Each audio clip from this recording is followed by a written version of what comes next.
The 2020 wide receiver class is one of the most talented in recent memory, considering 6 of them went in the first round, along with the first 2 picks of the second round. We've seen this class produce at the highest level. Climbs the ladder! Oh my goodness! And we've also seen a few struggle. I would say no, don't trade for Jeudy because he's mentally unable to handle constructive criticism. In today's video, we will dive into the first rounders from the 2020 NFL Draft and see how they have performed to this point in their careers, as well as take a brief look into the rest of the class as a whole at the end of the video. It's crazy how talented a few of these guys are. Some have taken their game to the next level, kind of like what we're seeing in the bottle industry with Circle, today's video sponsor. Now, you may be asking, how innovative can a bottle really be? Well, here's where things get crazy. Imagine you're drinking water and you think, man, I could use a drink of something tasty, but I don't want to flavor my whole bottle. I just want a sip of it. You could carry around 2 bottles, but that can be annoying. So what do? Here's where Circle comes into play. Circle's innovative bottle allows you to flavor your water sip by sip. Go from drinking plain water, then to drinking your new favorite beverage, and then go back to drinking water, all with the turn of a dial. Here's how it works. Number 1, fill. Number 2, fasten. Number 3, dial. And number 4, drink. Flip open and snap back the cap.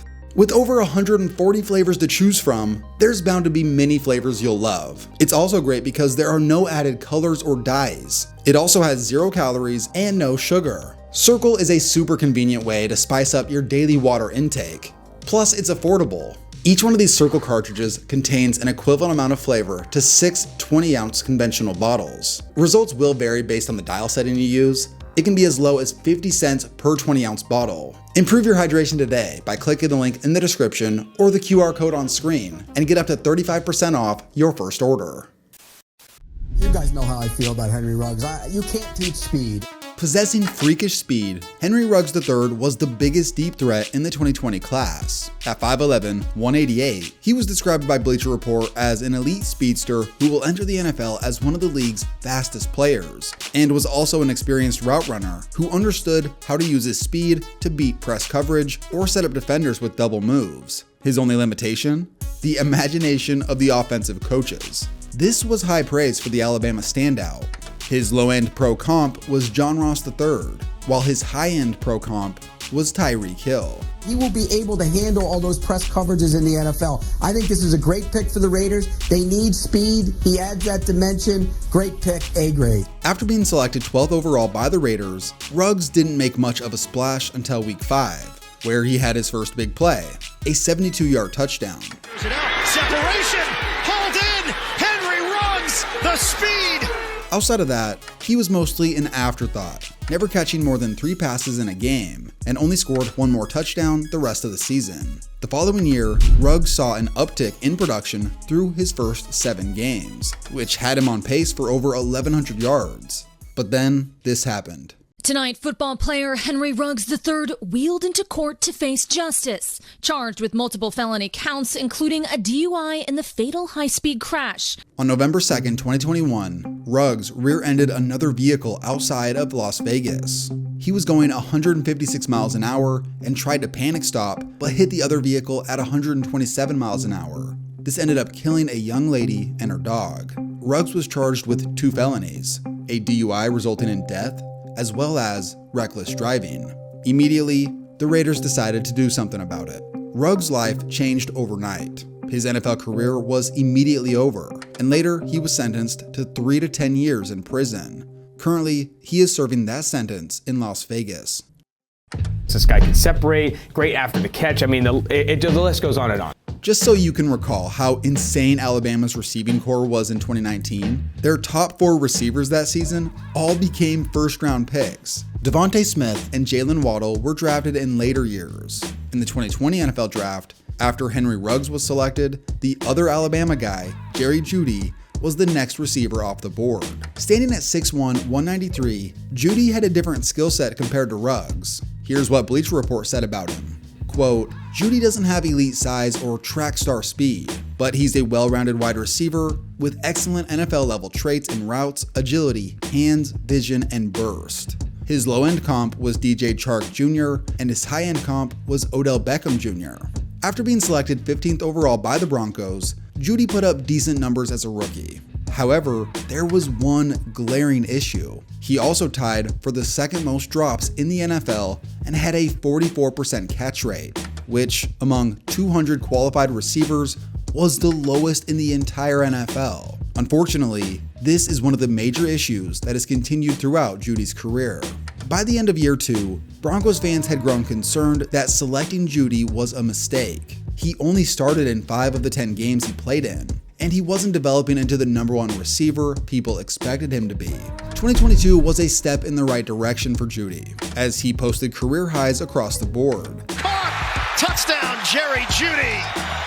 However, that persistent issue of dropping balls remained. Here's how one Broncos fan summed up Jeudy in one phrase. Quote, "Runs a beautiful route, but can't catch the ball."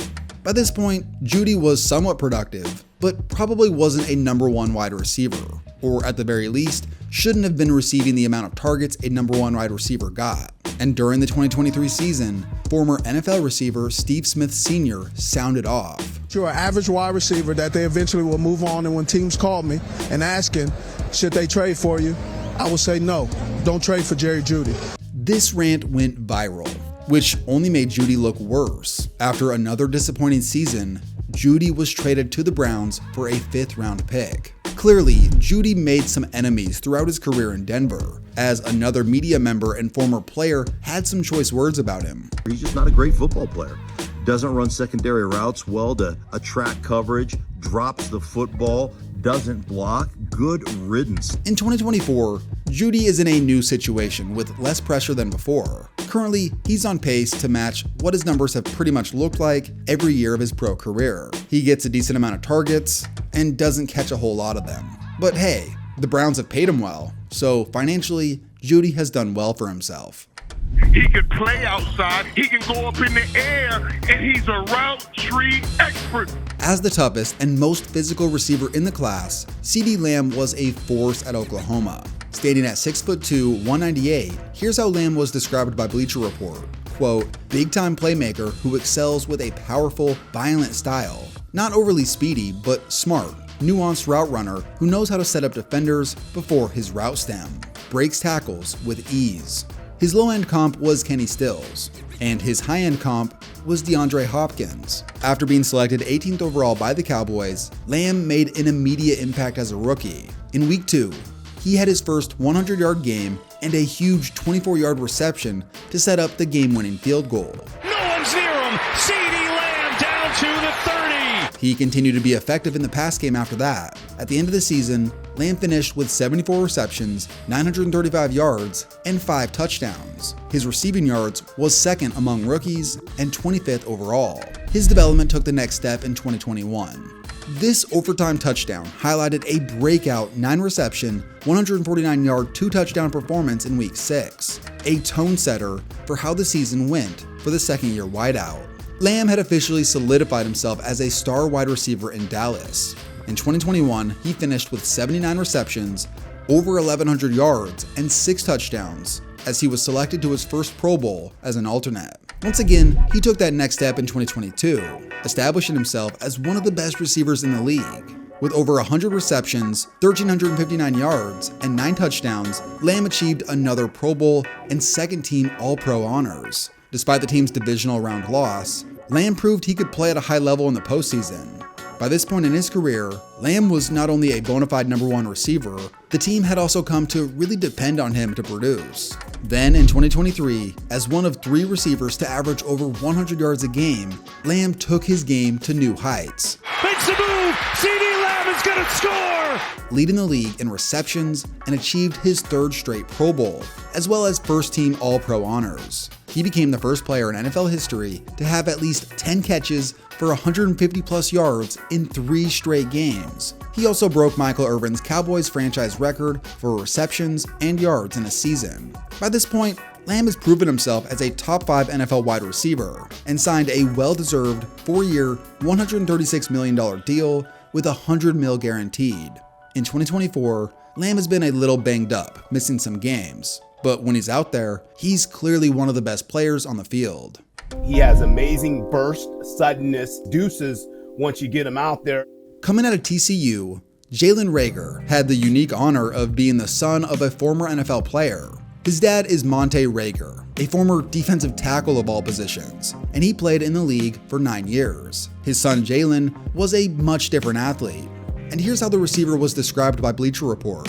Quote, Reagor is a fan favorite, but there are concerns with drops, focus, and limited routes. Big play, speedy receiver with excellent burst off the line and out of breaks. His low-end comp was Corey Coleman, whereas his high-end comp was Stephon Diggs. Coincidentally, Jalen Reagor was drafted by the team that his dad played for in his final season. His rookie year got off to a bumpy start. 2 games in, Reagor tore a ligament in his thumb, causing him to miss 5 games. He did play the rest of the season after that, but he didn't make a huge impact. Reagor never had more than 55 yards in a game and scored just 2 touchdowns as a rookie. This was a rough season, and just 1 year in, fans were already upset because of this pick. Things only got worse from here.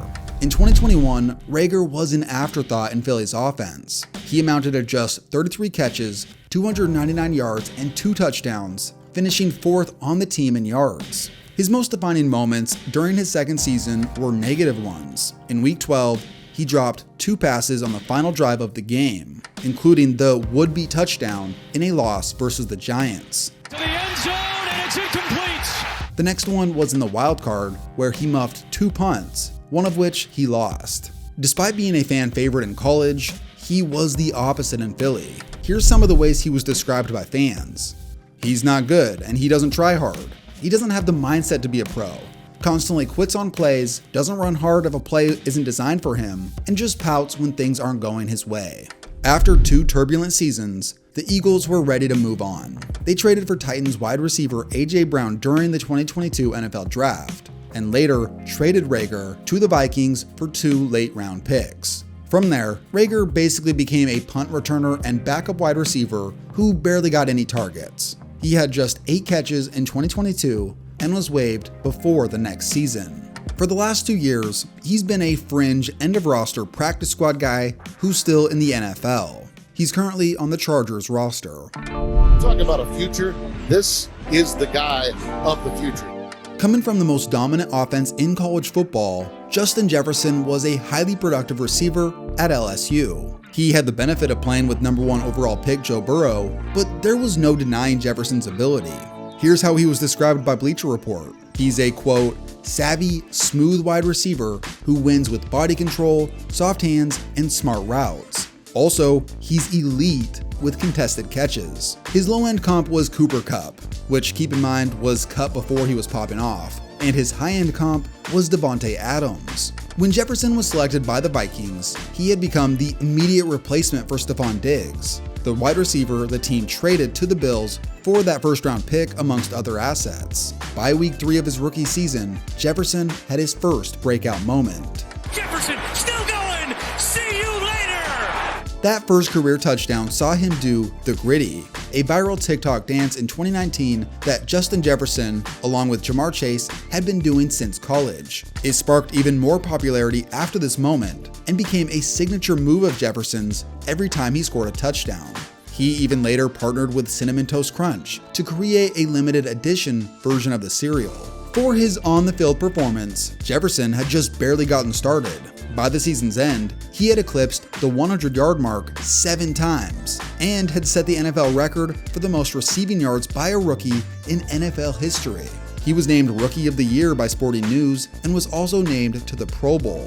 The following year, Jefferson proved that 2020 wasn't a fluke, but rather just the beginning. He rarely had a bad game. Jefferson leaping high, and he makes the catch. Finishing with over 1,600 yards, which was good for second in the NFL. By this point, it was clear that Jefferson was a top 5 wide receiver. During Week 16, Jefferson passed Odell Beckham for the most receiving yards by a player in his first 2 NFL seasons. He was a star by 2021, and by the end of 2022, he was one of the faces of the NFL. A year of insane moments were highlighted by this catch versus Buffalo. Climbs the ladder. Oh my goodness! Justin Jefferson pulled it in. This 10-reception, 193-yard, 1-touchdown performance was one for the ages. That catch was easily the best one of any player that entire season. Although this was his biggest moment, fans just got used to seeing Justin Jefferson do insane things on a regular basis. In 2022, he went over 100 yards 10 times. He led the league in receptions and yards, and by the end, Jefferson had established himself as the best receiver in the NFL and one of the best players, period. In 2023, despite missing 7 games due to injury, Jefferson was still putting up historic numbers. He set career highs in yards per game and yards per reception. End zone Jefferson! What a catch! On June 3, 2024, Jefferson signed a 4-year, $140 million extension that included $110 million guaranteed. This deal made Jefferson the highest paid non-quarterback in the NFL, averaging $35 million per year. Currently in 2024, he leads the league in receiving yards through 8 games. It doesn't seem to matter who's throwing to him. Jefferson is so good, he makes all quarterbacks look good apparently. He's currently on pace to set the all-time record for yards per game and already has over 6,600 career receiving yards. Assuming he stays healthy, Jefferson is on track to be a first ballot Hall of Famer. Aiyuk in! Are you kidding? Entering the 2020 NFL Draft, few prospects saw their stocks rise like Arizona State's Brandon Aiyuk. This former junior college player had just finished his 2nd year with the Sun Devils and had been dramatically more productive. Here's how Bleacher Report described him. Quote, Aiyuk is excellent with the ball in his hands. He still needs some development when it comes to finer points of playing the position, but he's an immediate weapon as a returner and receiver. He has the goods to be a fun target on crossing routes, who also has the juice to excel down the field. His low-end comp was Nelson Aguilar, while his high-end comp was Deebo Samuel. Coincidentally, the team that drafted Samuel also drafted Aiyuk. As a rookie, Aiyuk was used pretty creatively at first. He became the first wide receiver since the NFL-AFL merger to record 2 rushing touchdowns in his first 3 pro games. After that, his rushing numbers slowed down, and he became a bigger part of the pass game with a few big performances. Look at that! He hurdles his way into the end zone. Going over 100 yards twice, he finished the season with 60 receptions, 748 yards, and 7 total touchdowns in 12 games. Overall, when healthy, Aiyuk had proven to be a solid contributor. In year 2, although healthy all 17 games, Aiyuk saw his numbers dip on a per-game basis. This was partially due to the rise of Deebo Samuel, who had a massive breakout season. Aiyuk found himself as the team's 3rd option in the pass game, which wasn't necessarily a knock on him, it just went to show how stacked this offense was at wide receiver and tight end. The following season, Aiyuk took on more of that number 1 wide receiver role in the offense. Deebo had gotten banged up during the season and was slightly less effective. This made room for Aiyuk to put up the best numbers of his career to that point. He became the team's top target and finished 22nd in receiving yards in the NFL, and he took things up a notch in 2023. That season, he emerged as a top 10 wide receiver and was named 2nd team All-Pro, eclipsing over 1,300 yards and 7 touchdowns, and played a vital role on their run to the Super Bowl. Although despite this, he still played second fiddle to the Christian McCaffrey show. By this point, Aiyuk has clearly developed into a solid number 1 wide receiver that the Niners had to either pay or trade after the season due to them having so many high-end players. After speculation of a trade throughout the offseason, the Niners eventually signed Aiyuk to a 4-year, $120 million extension just before the season. Sadly, he tore his MCL and ACL in Week 7 of the 2024 season. As of right now, Aiyuk's career really can be summed up like this. He's a solid number 1 receiver who's been slightly overshadowed by the great receivers of his class and the star-studded players on his own team. He's definitely a top 15 receiver in the league and has proven worthy of that first-round pick. So in total, 35 receivers were drafted in 2020. 16 of them have reached 1,000 career receiving yards, or at least 200 yards or so per season to this point. Let's talk about the few who've stood out. In the second round, T. Higgins and Michael Pittman Jr. have developed into excellent starting receivers for their respective teams. Chase Claypool was a super talented prospect that ultimately made too many boneheaded mistakes to remain a starter. Van Jefferson had one solid year with the Rams and is ultimately a decent 3rd or 4th option today. From the 3rd round, Devin Duvernay became a spectacular return man, making 2 Pro Bowls as a special teamer. From the 4th round, Gabe Davis became a surprisingly impressive starter in Buffalo before going to Jacksonville. Then in the 5th round, Darnell Mooney exceeded expectations in Chicago, becoming a 1,000-yard receiver by year 2, and is now a solid starter in Atlanta. And KJ Osborne was a decent rotational receiver alongside Justin Jefferson in Minnesota for a few years. For the final 2 rounds, Donovan Peoples-Jones had a few moments during his time in Cleveland. And lastly, Juwan Jennings, who was mostly a backup throughout the first 4 years of his career, put up an awesome 2-touchdown performance in Super Bowl 58.